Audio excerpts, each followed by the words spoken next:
세상에는 수많은 분야에 또 수많은 전문가들이 있습니다.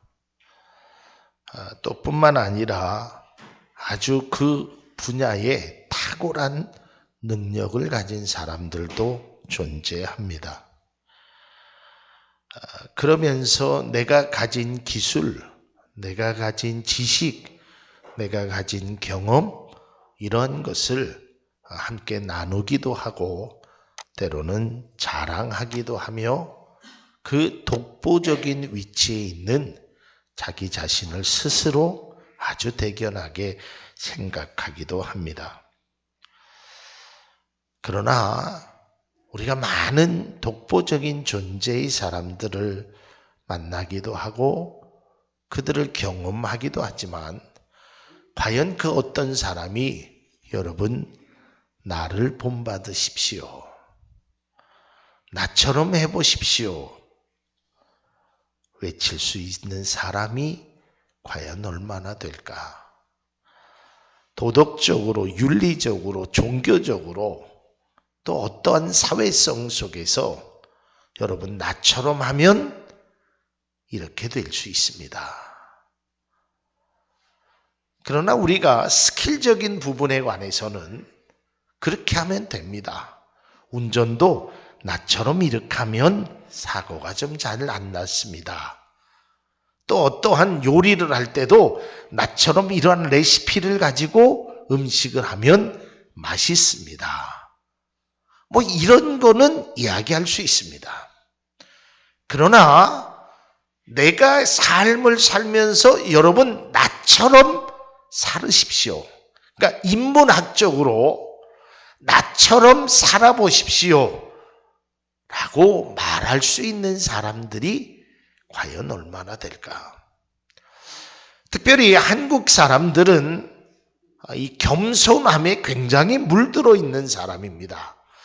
그래서 자기가 정말 잘 살았음에도 불구하고 자기가 열심히 살았음에도 불구하고 자기가 나름대로 아주 깨끗하게 살았음에도 불구하고 그런 말을 하는 사람들을 우리 주변에서 쉽게 찾아볼 수 없습니다. 참 어려운 문제일 것 같습니다. 어느 사람이 아무리 자기가 신앙생활을 열심히 하였다고 해도 여러분 나처럼 나를 본받는 신앙을 가지십시오 라고 말할 수 있는 목회자가 과연 얼마나 될까? 제가 여러분들에게 일주일이면 많은 설교를 하고 매주마다 설교를 하면서 우리 사랑하는 성도님들에게 여러분 신앙의 본을 적어도 이현구 목사라는 사람을 본받으십시오라고 저는 단 한마디도 할 수 없으며 아직까지 해보지도 못했습니다. 왜냐하면 제 스스로 부족함을 느끼고 있기 때문입니다. 그런데 오늘 사도 바울은 고린도 교회 교인들에게 말하기를 여러분 나를 본받으십시오. 참 어려운 말입니다. 그럼에도 불구하고 사도 바울은 에베소 교인을 향해서도 그랬고 빌립보 교인들을 향해서도 그랬고 오늘 고린도 교회를 향하여서도 여러분 나를 본받으십시오라고 말하고 있는 것입니다. 그러면 이 사도 바울은 자기 자신을 본받으라고 말했지만 이 말의 의미는 내가 예수님을 사랑하는 것, 내가 그리스도인의 삶 속에 철저하게 살아가는 것, 그것을 본받으라라고 말하고 있다는 것입니다. 그러니까 자기가 기준이 아니라 자기의 기준이 된 예수님을 내가 바라보고 내가 그 예수님을 향하여 달려가는 그것을 본받을 것을 말하고 있다는 것입니다. 오늘 본문에 내가 그리스도를 본받는 자가 된 것처럼 너희는 나를 본받아라. 디모데전서 4장 12절에서 13절에도 영적인 아들 디모데에게 이렇게 편지합니다. 오직 말과 행실과 사랑과 믿음과 정절에 대하여 믿는 자에게 본이 되어라. 내가 이를 때까지 읽는 것과 권하는 것과 가르치는 것에 창념하라라고 말하고 있습니다. 저는 본문의 말씀을 묵상하면서 사도 바울이 나를 본받으라라고 말하는 것은 자기 자신의 어떤 신앙의 형태를 자랑하거나 자기 자신의 신앙의 모습을 과시하기 위해서 그런 것이 아니라 여러분들도 오늘날 고린도 교회 또한 오늘 참 좋은 교회 우리 모든 성도들에게도 여러분들도 이러한 삶을 살아야 되지 않겠습니까? 이것을 우리에게 제시하고 있다라고 생각되어집니다. 그래서 저는 말씀을 준비하는 가운데 우리도 믿음의 모델이 되자. 여러분, 모델이라는 것이 무엇입니까? 예를 들어서 옷을 입는 그 옷을 입고 워킹하는 그 모델은 여러분 나처럼 이렇게 옷을 입어보십시오. 얼마나 멋있습니까? 화장품 하는 모델은 이 화장품을 써보십시오. 얼마나 피부가 곱고 좋은지 모르겠습니다. 이러한 신발을 신어보십시오. 얼마나 달리기가 편하고 발이 편한지 모르겠습니다. 그러니까 자기가 어떠한 제품에 대해서 모델이 되어서 그 모델로서의 가치를 말하는 것이 아니라 내가 잘생겼습니다. 내가 키가 큽니다. 그것을 말하는 것이 아니라 내가 이렇게 옷을 입어서 멋있게 보이는 것처럼 여러분들도 그렇게 하십시오. 그렇다면 우리 믿음의 사람들은 어떤 모델이 되어야 될까? 저는 오늘 본문 말씀 속에서 정말 믿음의 가치와 믿음의 삶의 중심이 이곳에 우리가 있어야 된다라고 생각되어집니다. 그게 뭐냐면 여러분들의 삶을 본받을 만한 믿음의 삶을 우리가 살아야 될 줄로 믿습니다. 여러분, 교육학에서도 보면 여러 가지 교육학 이론들이 있습니다. 뭐 경험주의도 있고 또 그 다음에 무슨 주의, 여러 가지의 주의들이 많이 있습니다. 그런데 모든 교육학자들이 인문주의나 경험주의나 무슨 사상주의나 여러 가지 주의들 속에 가장 핵심이 뭐냐면 경험주의가 됐던 인문주의가 됐던 어떤 것이 되었든 간에 지도자가 본이 못하면 그 교육은 제대로 이루어지지 못한다는 것입니다. 오늘날 많은 그리스도인들이, 오늘날 교회가 세상으로부터 문매를 맞고 있습니다.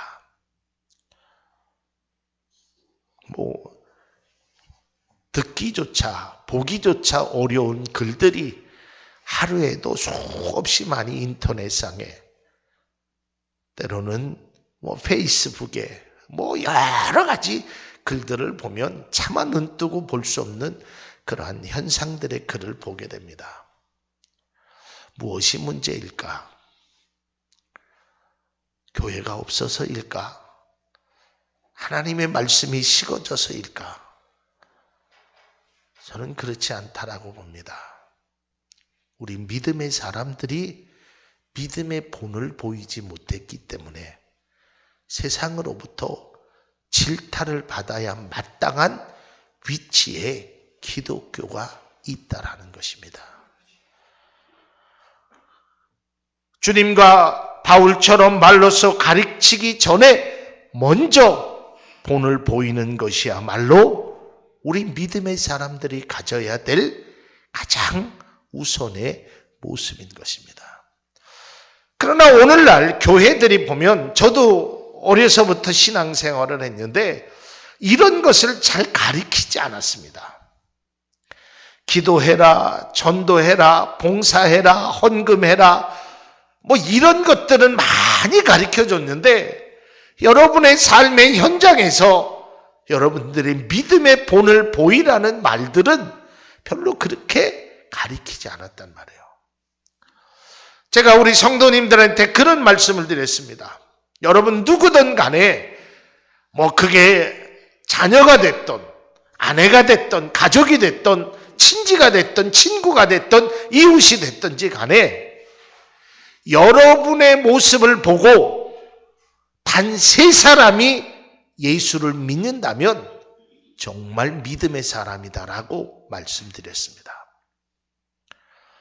이게 뭘 얘기하냐면 여러분의 믿음의 본을 그에게 보여주었다는 것입니다. 믿음의 모델로서 가치가 여러분들이 있는 존재로 살아갔다는 것입니다.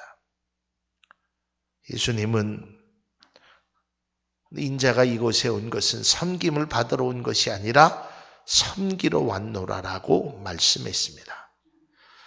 그러면서 그 주님은 말씀만 하지 아니하고 친히 제자들의 발을 씻기고 그 철저한 게 공생애를 통하여 섬김의 모습을 보이셨습니다. 또 예수님께서는 내 이웃을 내 몸과 같이 사랑하라라고 말씀하면서 그 사랑이 무엇인지를 직접 몸소 실행해 주셨다는 것입니다. 그래서 사도 바울은 많은 교인들을 향하여 너희들은 본을 받는 자가 되어라. 나는 너희들에게 본을 되는 그러한 지도자의 역할을 할 테니 너희들도 스스로 그렇게 본이 되는 일을 행할 것을 말하고 있다는 것입니다.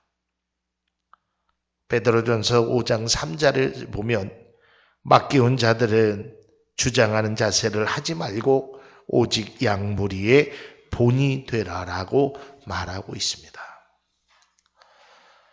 여러분, 본이 되어야 되는 것입니다. 목사가 본이 되어야 되고 장로님들이 본이 되어야 되고 집사님들이 본이 되어야 되고 권사님들이 본이 되어야 되는 것입니다. 여러분, 이 본이 된다라는 것은 말을 하는 것이 아닙니다. 여러분, 본이 된다라는 것이 무엇입니까? 보여주는 것입니다. 그런데 그 보여줌 속에 진정으로 본이 되기 위해서는 진실성을 보여줘야 되는 거예요. 가식을 보여주는 것이 아닙니다. 내가 목사이기 때문에 내가 거룩한 모습을 보여주는 것이 아니라, 목사이기 때문에 보여주는 것이 아니라 내가 하나님의 은혜를 받았기에 그 은혜에 감사해서 그 은혜대로 보여줘야 되는 것입니다. 진실성을 보여줘야 되는 것입니다. 그것이 믿음의 모델로서의 가치로운 삶을 살아가는 것입니다. 여러분, 세상의 모델은 다 그 모델이 그 제품을 쓰는지는 잘 모르겠습니다. 이것이 진짜 좋다고 하지만 실제적으로 자기는 그것을 사용하는지 안 하는지 잘 모르겠습니다. 그러나 이 믿음의 모델은, 특히 그리스도인들은 여러분들이 가지고 있는 복음, 그리스도의 사랑, 이것을 진정으로 여러분의 삶을 통해서 나타낼 수 있는 믿음의 모델이 되어야 될 줄로 믿습니다. 여러분, 믿음의 사람이라는 것이 무엇입니까?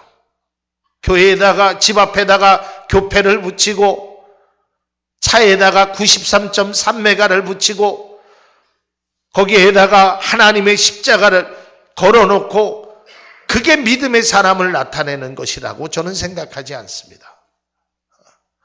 믿음의 사람이라는 것은 삶을 통해서 믿음의 모습을 보여줄 때 진정한 가치의 믿음의 사람이 되어야 되는 것입니다.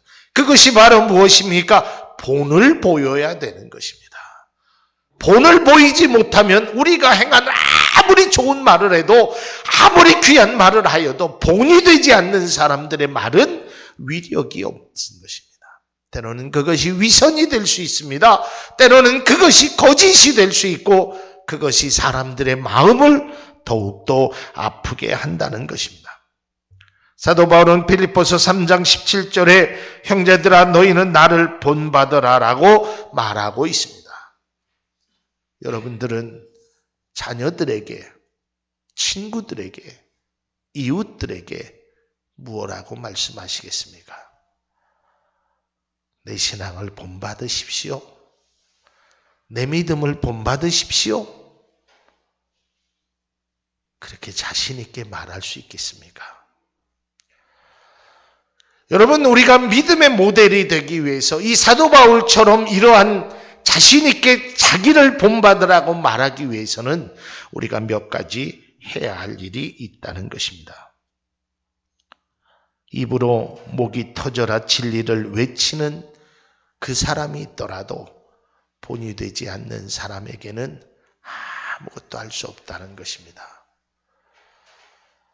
여러분, 우리가 어떠한 것을 본을 보이느냐에 따라서 그 사람의 수준이나 그 사람의 가치를 나타낼 수 있습니다. 아주 오래전에 TV에서 이러한 장면을 본 적이 기억이 납니다. 2002년 월드컵 때 대한민국이 응원의 열기가 전 세계를 뜨겁게 했습니다.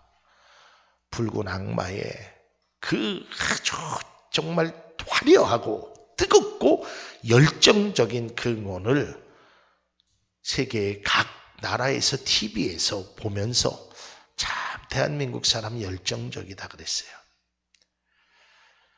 그런데 거기에서 말하고자 하는 그 다큐의 그 시사 프로그램의 중점은 그것이 아니었습니다. 응원이 끝나고 나서 그 메인 스타디움에 아무도 없는 거기를 촬영하기 시작합니다. 뜨거웠던 열기가 채 식어지지도 않았습니다. 외쳤던 함성의 소리가 아직도 귓가에 들리는 듯합니다. 그러나 사람은 하나도 없었습니다. 거기에 남아있는 것은 온갖 더러운 쓰레기뿐이었습니다. 그런데 제가 기억하기는 네덜란드인가 어떤 나라의 응원이었습니다. 그들의 응원은 조금 시시했습니다. 통일되지도 않았습니다. 우리나라처럼 대한민국 나라를 외치지도 않는 애국적으로도 부족한 것 같았습니다. 우리가 보기에는 저렇게 응원해서 선수들이 힘이 날까 할 정도의 밋밋함이었습니다. 그러나 그들이 가고 난 그 자리에는 정리정돈된 의자와 깨끗한 모습이었습니다. 그러면서 그 PD가 얘기를 하기를, 여러분, 진정한 응원의 승리자는 대한민국이 아닌 그곳이었습니다.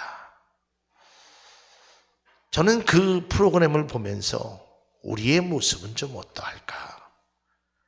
화려하고 큰 소리로 외치고 마치 내가 애국자인 것처럼 태국기를 들썩들썩하고, 그것만이 응원일까?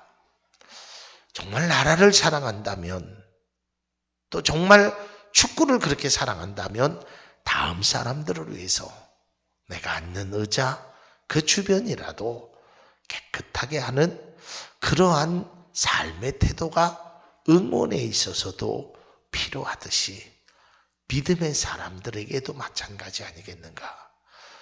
그저 큰 소리로 외치고 화려하고 목청껏 외치고 많은 사람이 외치는 것, 그것도 중요하지만 우리의 삶의 본이 되지 아니하면 그 모든 외침은 공허한 메아리에 불과하고, 그 외침 속에서 마음의 찔림을 받아 그리스도인에게 돌아오기는커녕 그 외침을 시끄러운 공해로 여기고 있는 오늘날 한국 사회의 모습을 우리가 한번 다시 뒤돌아볼 수 있기를 바랍니다.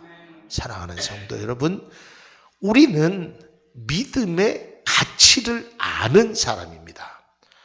그러나 그 믿음의 가치가 내 것으로만 그냥 끝나는 것이 아니라 진정한 하나님의 사랑을 받았으면 그것에 대해서 나의 삶을 통해서 사람들이 변화시킬 수 있는 그러한 믿음의 모델이 되어야 된다는 것입니다. 오늘 말씀을 통해서 한 두 가지만 생각하고자 합니다. 믿음의 모델은 첫 번째로 무엇이 있어야 되느냐? 자부심이 있어야 됩니다. 여러분들 신앙생활하면서 우리가 예수 그리스도를 믿는 그리스도인으로서 요즘 자꾸만 희석되어져 가는 것이 자부심이 없어지는 것입니다. 자부심이 없어요. 그래서 요즘은 학교도 보면, 예전에 보면 학교에 대한 큰 자부심이 있었습니다. 청주에서는, 충북에서는 그래도 청고를 나온 그분들의 자존심, 자부심, 또 뭐 서울에는 뭐 무슨 학교 뭐 등등의 각자의 나름대로의 자부심은 있었어요. 그런데 요즘은 학교도 그런 자부심도 없고 회사도 그런 자부심도 없고 교회도 성도도 그런 자부심이 없어요. 세상 흔들리고 사람들은 변화도 오직 의인은 믿음으로 말미암아 살리라는 믿음의 자부심이 우리 사랑하는 성도님들에게 넘칠 수 있기를 바랍니다. 오늘 이 사도 바울은 형제들아 너희는 나와 함께 나를 본받으라. 우리로 본을 받은 것 같이 그대로 행하는 자들이 되라라고 말하고 있는 것입니다. 그러면서 그는 다시 한번 말하기를 디모데에게 오직 말과 행실과 사랑과 믿음과 절제에 대해서 믿는 자에게 본이 될 것을 계속적으로 강조하고 있다라는 것입니다. 왜냐하면 자신이 행하지 않는 것이 아무리 강조하고 주장하여도 전달자는 될지 몰라도 변화자는 될 수 없습니다. 여러분이 행하지 아니하고 여러분들이 본이 되지 않는 것을 아무리 말을 하는 것은 여러분들의 스피커의 역할 외에는 다른 것이 안 된다는 것입니다. 내가 진정으로 경험하고 내가 진정으로 변화되고 내가 진정으로 삶의 변화를 통해서 그 사람에게 행해지는 그 무언이라 할지라도 사람은 얼마든지 변화시킬 수 있습니다. 그래서 요한일서 3장 18절에 보면 자녀들아 우리가 말과 혀로만 사랑하지 말고 오직 행함과 진실함으로 하라라는 것입니다. 진정성이 느껴져야 하는 것입니다. 우리가 어떠한 액션을 취하고 어떠한 사랑한다라고 말을 하고 무엇을 하는 것도 중요하지만 그 속에 진정성이 느껴지지 않으면 어떠한 마음의 감동도 그들에게 줄 수 없다라는 것입니다. 그리고 두 번째로 믿음의 모델에게 있어서 굉장히 중요한 것이 있습니다. 그것은 바로 책임성이라는 것입니다. 제가 전에 수요일 날인가 그런 설교를 했습니다. 이 군인은 이 군복을 입는 순간 군인으로서의 책임성이 있습니다. 그러니까 우리가 말하는 유니폼, 경찰은 경찰복을 입는 순간 경찰이라는 책임감이 있어야 됩니다. 믿음의 성도들은 예수 그리스도의 믿음의 사람이라는 믿음의 옷을 입을 책임감이 있어야 됩니다. 그러니까 나 하나 잘못되는 것, 그것도 큰 문제지만 그것보다 나로 인해서 교회가, 나로 인해서 하나님이 욕되게 하는 것은 더더욱 큰 책임이 있음을 우리는 알아야 하는 것입니다. 우리는 신앙의 모델로서 자신의 삶에 대한 책임을 져야 하는 것입니다. 여러분, 우리가 모세라는 사람을 잘 알고 있습니다. 모세라는 사람이 이스라엘 백성을 애굽에서 인도하여 냈을 때 그 가데스 바냐에서 백성들이 목이 말라서 막 원망하니까 이 모세도 지쳤는 모양입니다. 힘들었는 모양입니다. 왜냐하면 문제가 있을 때마다 원망하고 불평하니까.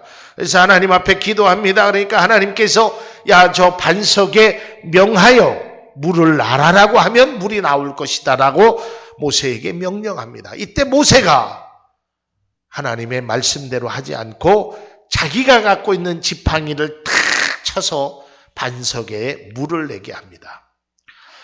이때 민수기 20장 12절에 보면 하나님께서 모세에게 이렇게 말씀하십니다. 여호와께서 모세와 아론에게 이르시되 너희가 나를 믿지 아니하고 이스라엘 자손의 목전에서 나의 거룩함을 나타내지 아니한 고로 너희는 이 총회를 내가 그들에게 준 땅으로 인도하여 드리지 못하리라. 거룩함을 나타내지 아니한 고로 너는 가나안 땅에 들어갈 수 없다는 것입니다. 얼마나 무서운 이야기입니까? 우리가 경청해야 될 이야기 아니겠습니까? 죽으라고 고생했습니다. 그럼에도 불구하고 거룩함을 나타내지 아니한 고로 너는 들어갈 수 없다라고 말하고 있습니다. 고린도전서 4장 16절에도 그러므로 내가 너희를 권하노니 너희는 나를 본받는 자가 되라. 책임지겠다는 것입니다. 책임감 있는 말을 하는 것입니다. 저는 바라기는 우리 참 좋은 교회 성도들이 믿음의 모델로서 책임감 있는 그러한 그리스도인이 될 수 있기를 바랍니다. 그것이 진정한 믿음의 가치를 갖는 것입니다. 그래서 예수님께서도 말씀하셨습니다. 너희들이 말로만 하는 것은 내가 믿지 않겠다라는 것입니다. 나더러 주여 주여 한다고 내가 기쁘지 않다라는 거예요. 내 아버지와 내 뜻대로 행해라라고 말하는 것입니다. 그 내 아버지와 내 뜻대로 행하는 그 속에서는 우리의 삶의 변화를 통해서 예수 그리스도를 진정으로 만나는 그러한 일이 있다라는 것입니다. 여러분, 세상의 모델을 보면 CF를 찍는 아마 연예인들의 이 로망이 모델이 되는 거라고 합니다. 여러분, 모델 한 편 하면 많게는 몇십억을 받는 사람도 있고 몇 억씩 받습니다. 그 CF를 찍는 순간. 근데 얼마 전에 그 어떠한 개그맨이요, 자기가 모델을 찍었던 그 회사로부터 소송을 당했습니다. 그 이유인즉 그 개그맨 했던 그 연예인이 사생활이 뭔가 잘못되어서 이제 연예인 활동을 중단하고 있어서 회사의 명예를 실추했다고 수억 원의 배상금을 청구했고 법원이 그 회사의 손을 들어줬습니다. 무엇을 얘기합니까? 모델은 내가 그 제품에 대해서 선전하면 그 제품뿐만 아니라 나의 사생활도 나의 삶도 그 회사에 누가 되어서는 안 된다는 것입니다. 마찬가지로 우리 믿음의 사람들도 하나님께서 우리를 믿음의 자녀로 세워주셨으니 그 믿음의 가치 있는 삶을 통하여 아름다운 모습을 보여주는 정말 멋진 그리스도인의 삶이 우리들이 본받아야 될 삶인 줄로 믿습니다. 사랑하는 성도 여러분, 우리가 진정으로 진정성이 통하는 믿음의 모델이 되십시다. 그리고 사람들에게 변화를 촉구하는 말도 중요하지만 우리의 삶을 통하여 상대가 전이 되고 우리의 삶을 통하여 그리스도의 사랑이 전파되는 멋진 모델이 우리 모두가 될 수 있기를 주님의 이름으로 축복합니다. 기도하겠습니다. 하나님 감사합니다.